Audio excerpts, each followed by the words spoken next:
I'm blazing through books in the month of September. I have already read 10 books. I am on pace to read like 30.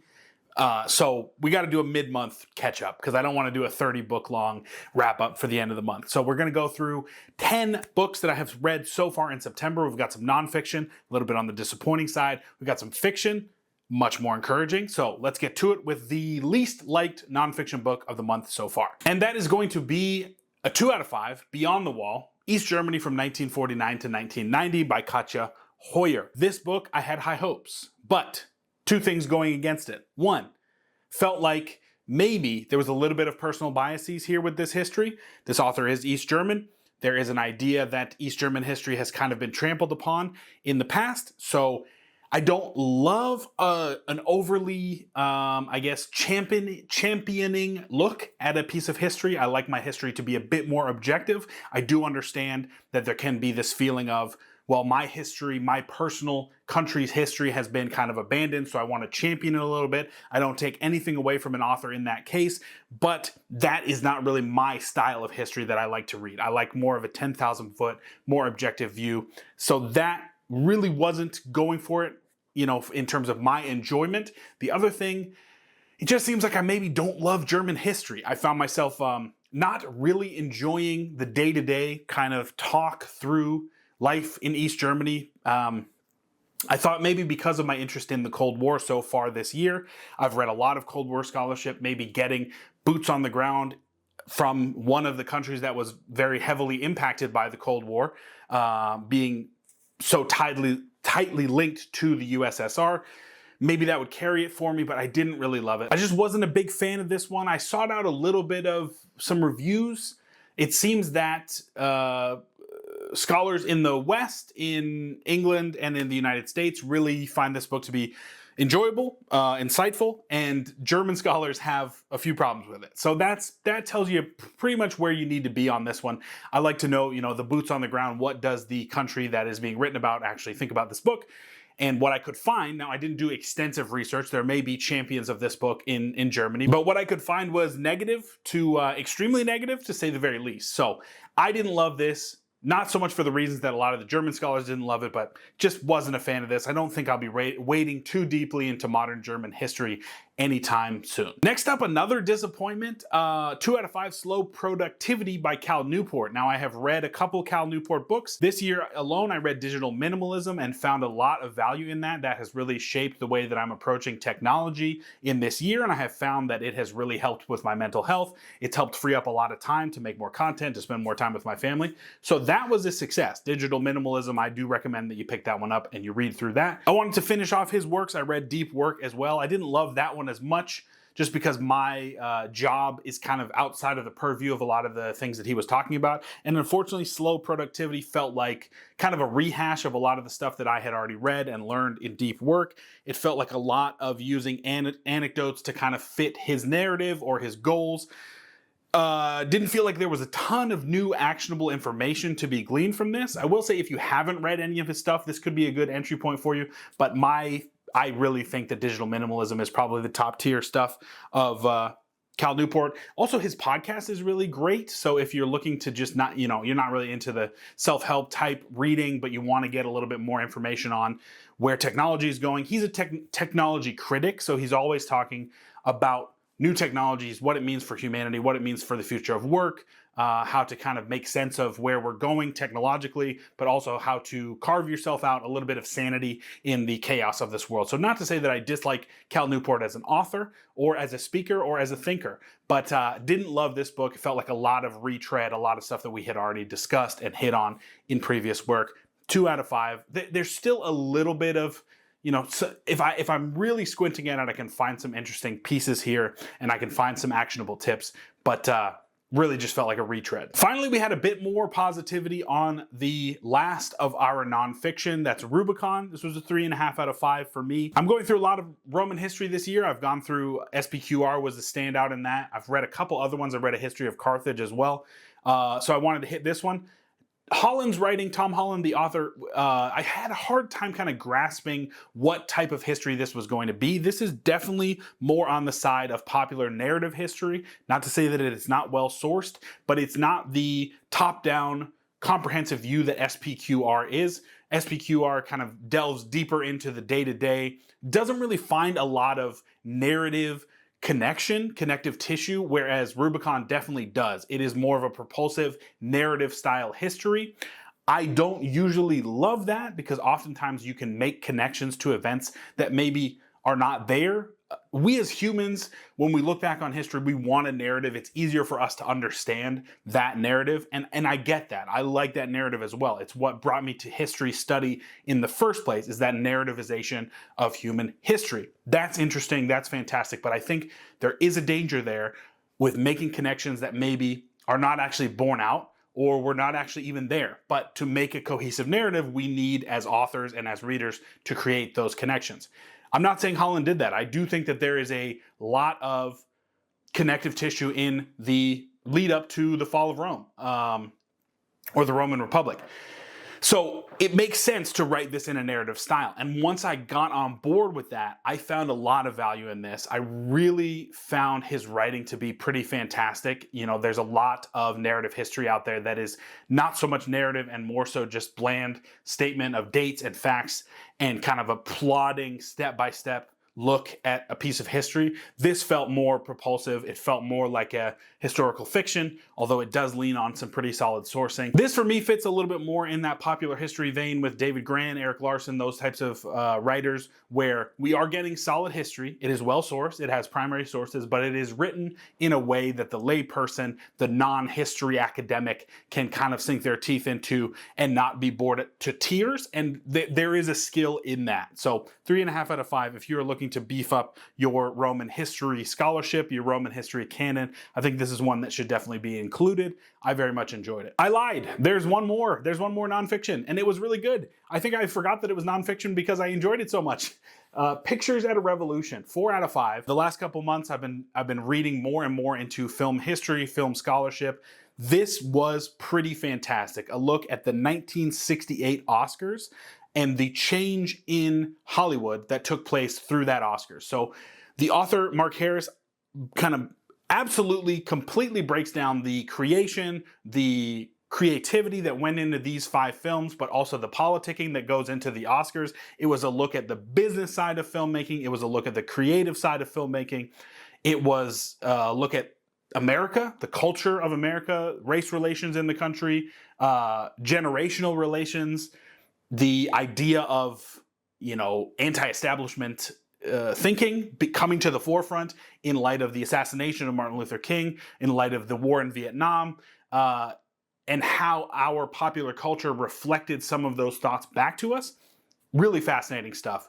Great weaving of history, of creativity, like one of one in terms of a film history book that I've read so far. Never losing the narrative threads or the main thrust of the plot of, you know, where America was going culturally, but also what these movies were telling us and what these movies were reacting to. I found it to be incredibly fascinating. If you are interested in film history, cultural history, if you want to learn more about how some of these movies, Bonnie and Clyde, Guess Who's Coming to Dinner, In the Heat of the Night, and these studio movies that really were kind of falling out of fashion with Dr. Dolittle, I think that it's one of one. It's a really, really fantastic film history book. And if any of those things that I discussed interest you, I think you should definitely pick it up. It's well worth your time. Okay, moving into the fiction, we have A Line to Kill. This is a 2.5 out of 5 for me. This was a completely random pickup. I was walking my daughter in the mall. We went into a Books A Million, and I grabbed a mystery novel off the shelf. Little did I know that this was the 3rd in a series, but it's kind of like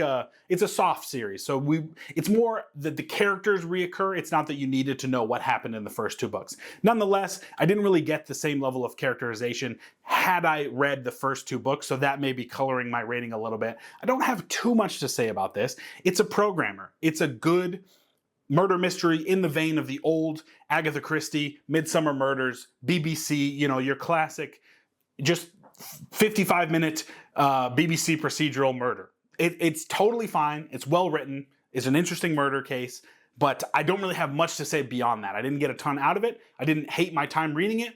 2 out of 5, maybe possibly creeping up to a 3. Next, we have a 3 out of 5, 6 of Crows by Leigh Bardugo. I think it's pronounced Lee, maybe it's Leigh, I don't know. This was a solid heist narrative. There's not really much else to say about it. It felt a little bit YA. I think it may actually be classified as YA in its character relationships and a lot of its dialogue, which is not my favorite thing in the world. But I thought the writing and the plotting was solid enough to carry some of the cringe-worthy moments of dialogue specifically.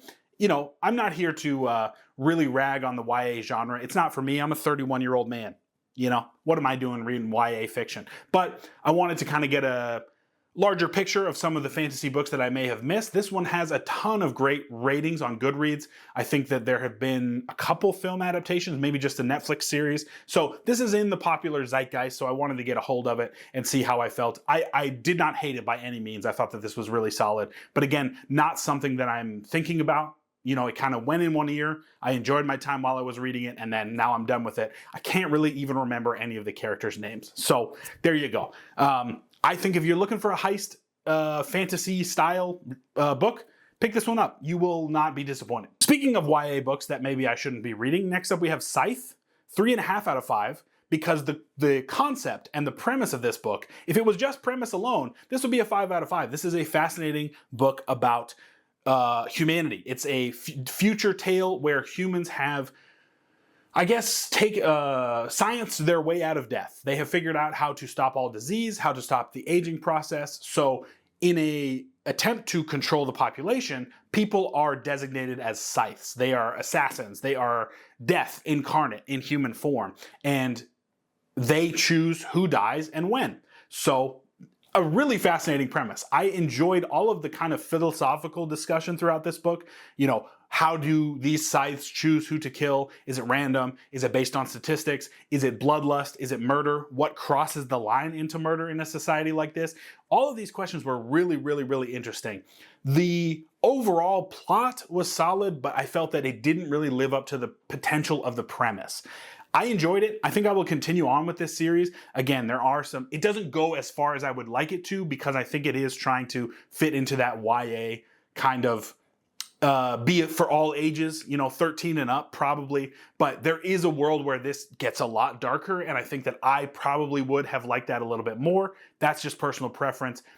Again, this premise, fantastic. Some of the philosophical questions that are offered to the readers throughout, fantastic. Plot, a little bit less than I was hoping for. Next up, we have The Odyssey, the last in the Stephen Fry kind of Greek myth reimagined quadret. Quadret? I don't know. Quartet? That's probably the word. I like this one. The Odyssey is probably the piece of fundamental text that I have the most familiarity with. I really like Homer's Odyssey, so I knew a little bit more about this story as opposed to some of the heroes that he talks about in Heroes, obviously, and the Trojan War in Troy. So I knew a little bit more of what was going on. I still think that his ability to take some of these denser classical source texts and turn them into more entertaining, modern, more prose style narratives is really fascinating and pretty fantastic. And I just love listening to his voice. So the audiobook version of these really carry a ton of water for me. I really like this. I think that this whole series is fantastic. If you are looking for Greek myths, but you're a little bit intimidated by going to more of the classical source text, pick these up. And, you know, it's a good way to, I found myself kind of wanting to read Homer's Odyssey again, which is crazy to me, because in high school I thought I would never read it again. But that's the power of this style of writing, is this can reintroduce some of these core texts to you. So if you're looking for something like that, if you're just curious, if you want to know about the Odyssey before Christopher Nolan's movie version comes out next year, I would pick this one up and give it a shot. +1 for the audiobook. I really think that his reading style and his character voices are pretty second to none. 2 more books here. We're gonna go to Sea of Tranquility, which is a 3 out of 5 with a strong potential to creep up to a 4 as I think about it more. This was definitely recommended. This was recommended to me by my wife. She's read this book a couple of times. She really, really enjoys it, and it lived up to the hype. This is a sci-fi futuristic tale with a ton of different narratives that weave together and come to a very satisfying conclusion. Not really going to talk too much more about it because there's strong spoiler potential here. I will say that the craft of this book really stood out to me. Each separate section is written in just enough of a different tone, in just enough of a different form that it allows you to always understand which character you're with. There's strong potential for this to be a confusing book, but this author, Emily St. John Mandel, has such a grasp of writing and craft that it carries the book so well. And I personally, I'm a craft guy. If you have a strong handle on the form of writing, I will go with you almost anywhere, even if the book is not as propulsive or as entertaining. If you understand writing and you can show me as the reader that you understand writing and you took your time writing something, I will honestly pretty much read it no matter what. So it's so well written. The craft of it is fantastic, and the story is very good. You will definitely enjoy this if you like the craft of writing. If you are a fan of sci-fi tales, I think you'll enjoy this one. And finally, my favorite book so far this month was Hamnet, another one that I am reading because I want to be prepared for the film version, which comes out later this year. If I had read this probably 5-6 years ago, I would not have liked it as much. But my life perspective, the amount of baggage as a parent that I'm bringing to this book, this is a plague story. This is a story about the loss of a child. That really had an impact on me. I found the writing to be fantastic.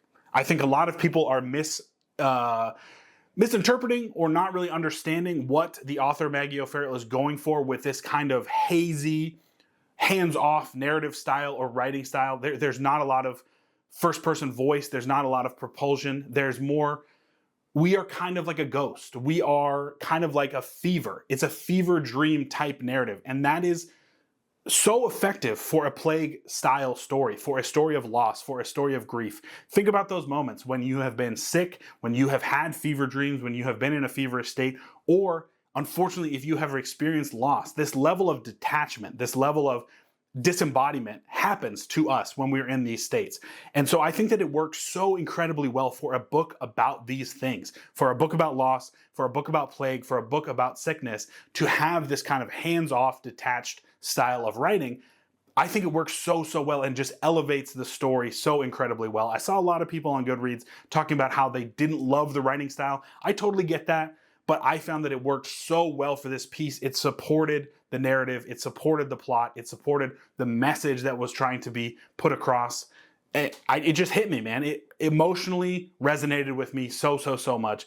I really have, this is going to be tough to beat with the rest of the books that I read in September.